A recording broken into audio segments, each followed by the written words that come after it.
Avec Bruno Maestri qui est avec nous, ingénieur santé environnement à l'ARS en Bourgogne-Franche-Comté, pour essayer d'en savoir un petit peu plus sur notre eau et notamment notre eau du robinet.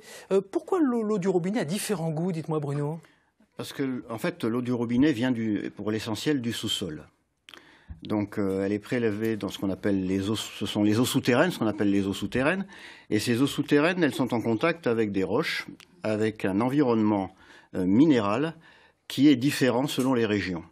Et cette différence va donner la différence de goût que l'on va constater quand on va consommer cette eau. Pour parler de l'eau clairement, et pour essayer d'en savoir un peu plus, je vous propose l'histoire de l'eau tout simplement. C'est une histoire d'eau, regardez. Le dromadaire, aussi surnommé vaisseau du désert, est un animal majestueux et particulièrement coriace. Il peut vivre sans boire pendant 5 semaines. L'homme, lui, se dessèche au bout de 3 petits jours seulement. Face à ce terrible constat de faiblesse, nous, les hommes, vivons depuis des millénaires au bord des lacs et des fleuves. En 2500 avant Jésus-Christ, le premier plombier de l'humanité équipe le palais de Knossos en Crète d'un système de canalisation qui remplit les baignoires et fait jaillir les fontaines. L'eau courante est née. Aujourd'hui, en France, 99% des foyers sont raccordés à un réseau d'eau courante. Pour cela, 550 000 km de canalisation courent sous nos pieds. L'eau est d'abord captée dans les nappes souterraines ou les rivières. Ensuite, direction l'usine de traitement. Les fournisseurs d'eau doivent vérifier qu'elle ne contient pas trop de plomb, d'arsenic ou encore de vilaines bactéries. L'eau qui arrive chez vous a été testée. C'est obligé, c'est la loi. Car comme disait Louis Pasteur, nous buvons 90% de nos maladies. Pesticides, hydrocarbures ou encore virus, on vérifie jusqu'à 70 substances nocives différentes. Mais évidemment, on ne peut trouver que les molécules que l'on cherche. Avant de couler de votre robinet, votre eau est donc filtrée, puis décantée pour éliminer les impuretés qui flottent à l'intérieur. On la désinfecte ensuite au chlore, à l'ozone ou parfois au rayon ultraviolet. Et oui, votre eau du robinet fait de la bronzette. Pour tous ces traitements, c'est le consommateur qui trinque. Mais l'eau du robinet reste en moyenne 200 à 300 fois moins chère que l'eau en bouteille. Allez, à votre santé! C'est dans l'ordre, plomb, arsenic, bactéries, pour ce qui est du traitement. Je vous ai vu réagir un tout petit peu sur ce qui était diffusé sur l'eau. Oui, alors fort heureusement, ce sont des cas de figure très rares, très rares. On ne trouve pas ce genre de substance facilement dans les eaux, dans les contrôles sanitaires. Ça peut arriver, le plomb, ça peut arriver dans des vieilles canalisations qui sont justement constituées de plomb, mais c'est de plus en plus rare avec le programme d'enlèvement de ces canalisations, de remplacement de ces canalisations qui a permis d'éliminer pas mal de problèmes. Bruno Maestri, est-ce que l'eau en Bourgogne-Franche-Comté est de bonne qualité?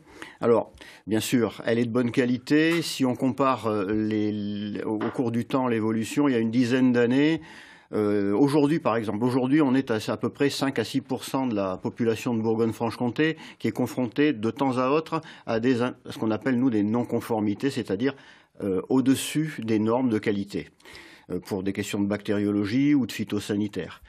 Il y a 10 ans, c'était le double. Donc oui, il y a des progrès. Il y a des progrès et on consomme une eau de plus en plus sûre. D'accord, ça c'est fait pour nous rassurer, hein, pas de doute là-dessus. Maintenant, il est vrai que parfois on peut avoir une eau un petit peu colorée, je le disais, une eau qui a un goût plus ou moins fort. C'est normal ça? Alors, comme je le disais tout à l'heure, effectivement, on a une eau qui est à l'origine souterraine pour la plupart des cas. On peut avoir aussi, dans certaines parties de la région, une eau ce qu'on appelle superficielle, qui est prise dans les rivières ou dans les retenues, dans les barrages. Quand on n'a pas de réservoir souterrain, ben on prend l'eau où elle est, c'est-à-dire dans les rivières ou dans les barrages. Et là, effectivement, on peut avoir ce qu'on appelle un trouble de l'eau qui est plus important, puisque les ressources ne sont pas protégées par le sol. Et donc là, effectivement, ça nécessite des traitements, comme vous en avez parlé dans le petit reportage qu'on a vu. Vous parliez de rivières, notamment de rivières souterraines, Gaël Grandon. Dans le CELA de dimanche à 11h55, qui va s'intéresser à la Bourgogne du Sud. 12h55, on va s'intéresser aux grottes de la Balme, mais il y a des rivières souterraines, là. Oui, il y a des résurgences. En tout cas, on peut aller jusqu'à la résurgence. Mais ce qui est sûr, c'est qu'on est en train encore de chercher dans cette grotte, donc la grotte d'Azé, des issues pour pouvoir cheminer, parce qu'on n'a pas encore tout découvert. découvert. Et donc il y a tout un tas de spéléologues passionnés depuis des années, qui connaissent par cœur leur sujet, qui continuent à avancer pour essayer de creuser dans la roche et découvrir de nouveaux débouchés, en fait. Donc peut-être que ça va nous mener à des, je sais pas, à des gisements infinis d'eau, on sait même pas, peut-être de couleurs magnifiques, on sait pas. Mais vous, j'ai une question, vous buvez de l'eau minérale ou de l'eau du robinet? Alors c'est deux choses différentes. Hein. Alors voilà, oui, c'est deux choses différentes. De l'eau du robinet, mais pour la question de la différence entre les eaux minérales et l'eau du robinet, les eaux minérales ont des caractéristiques particulières qui leur sont attribuées par une autorité nationale. Les contrôles sont plus sévères, on ne va pas se le cacher sur les bouteilles. Les contrôles sont, je dirais pas plus sévères, mais plus restrictifs, différents. C'est-à-dire qu'on a affaire à des usines d'embouteillage, donc il y a tout un travail de sécurisation de tout le processus de mise en bouteille, des contrôles de qualité, et ensuite il faut effectivement caractériser ces eaux. Donc ce sont les analyses qui permettent de caractériser ces eaux qui sont très différentes d'ailleurs souvent de l'eau potable qu'on a au robinet. Oui. Justement, j'ai une question de Clotilde qui est à Besançon. Un petit selfie posté sur le groupe Facebook Ensemble c'est mieux les matins de Bourgogne-Franche-Comté. Regardez Clotilde.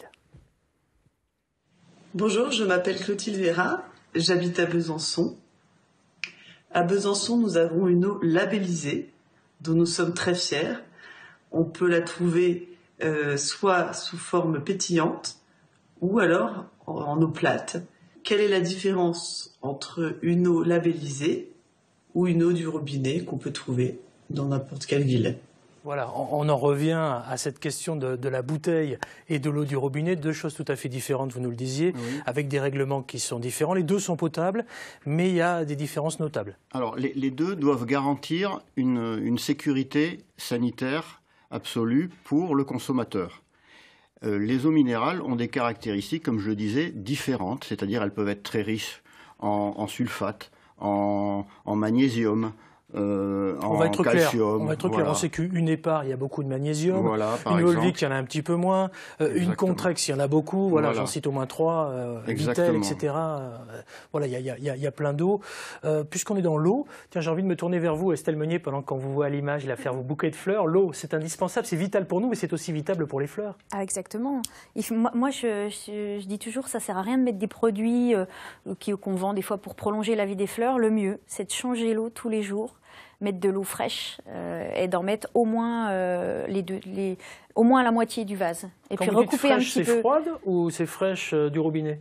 Fraîche, pas tiède, hein, surtout pas de l'eau tiède. Hein, ouais. Ah ouais. Mais de l'eau soit à température ambiante ou alors de l'eau du robinet. Un peu plus fraîche. Ah oui, du robinet. Classique, oui. Mais changé tous les jours. Oui, voilà. Très important ça pour nos amis les fleurs. C'est vrai que quand on pense à l'eau, on se dit, tiens, bon, on en fait couler dans le robinet, là, comme on voit. On peut aussi la stocker.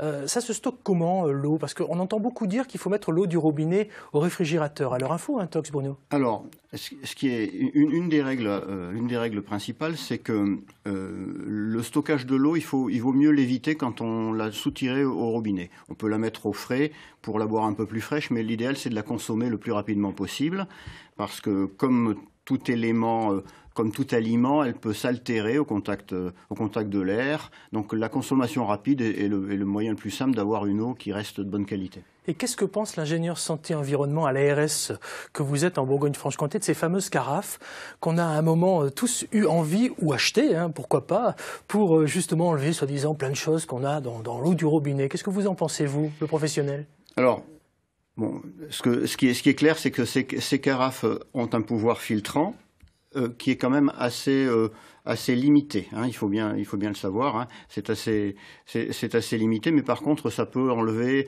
un goût de résiduel de chlore qu'on peut avoir dans l'eau et qui permet d'avoir une eau un peu plus.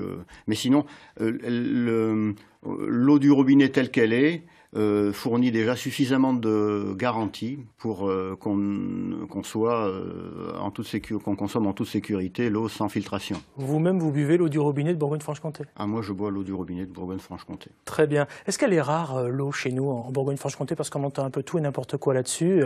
Alors, au moment des inondations, on se dit il y en a trop. Au moment de la sécheresse, il n'y en a plus. Les nappes phréatiques ceci, les nappes phréatiques cela. Qu'est-ce que vous en pensez? Alors, L'eau, en Bourgogne-Franche-Comté, on ne peut pas dire que l'eau soit rare. C'est-à-dire qu'on a suffisamment de pluie en moyenne qui permettent de recharger ces eaux souterraines, puisque n'oublions pas que l'eau que l'on boit vient des précipitations, de la pluie, qui permet de recharger, en s'infiltrant dans le sol, permet de recharger les nappes souterraines ou d'alimenter les rivières quand on n'a pas d'eau souterraine. Et donc, il est important de bien faire en sorte qu'on garantisse la sécurité des approvisionnements et donc qu'on se prémunisse des sécheresses dont vous parliez. Merci Bruno Maestri pour ces quelques précisions sur l'eau. Évidemment, on a survolé, hein. C'était notre histoire d'eau à nous. Normal, c'est la Saint-Valentin.